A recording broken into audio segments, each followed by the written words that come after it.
ऐं वरी हिकिड़ो नओं फितनो वठी कढियो अथनि त 9 ॾहीं ते शादी कयो। मां तव्हांखे ॿिया ॾींहं खुटाइनि छा?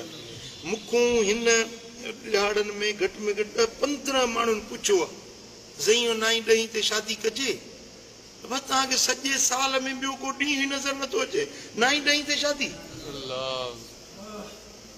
हाणे हिकिड़ो को आहे हिते कराची जो आहे, उहो आहे बि सुन्नी या रसूल अल्लाह चवण वारो, उन पंहिंजे पुट जी धीउ जी शादी रखी आहे 7 तारीख़ ते।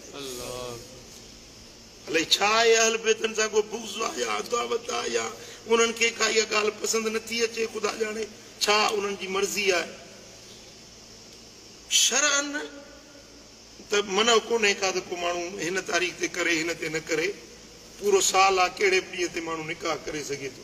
पर असांजी अहल बैतनि सां मुहबत आहे, उन्हनि सां असांजो ताल्लुक दिलि जो आहे ऐं उन्हनि जे ॾुख जो शहादत जो ॾियारो आहे। भला फर्ज़ आहे छा उन्हनि ॾींहंनि में तव्हां शादी कयो? शादी माना ख़ुशीअ जो ओञाण ऐं होॾो इमामनि सगोरनि जो शहादत जो उहो हिकिड़ो सदमो आहे दिलि खे, ॾुख आहे दिलि खे, उन टाइम ते शादी करणु माना इहो हिकिड़ो इंडिकेट कनि था त असांजो इन्हनि सां बुग़्ज़ आहे, इन्हनि जे शहादत ते असां ख़ुशि आहियूं, शादी था मल्हायूं।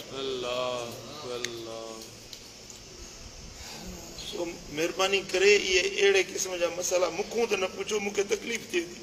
मूंखां 8, 10, 15 माण्हुनि पुछियो आहे साईं शादी कजे न कजे, शादी कजे न कजे, 9 मुहर्रम ते 10 मुहर्रम ते ॾींहं खुदा था 9 ॾहीं ते।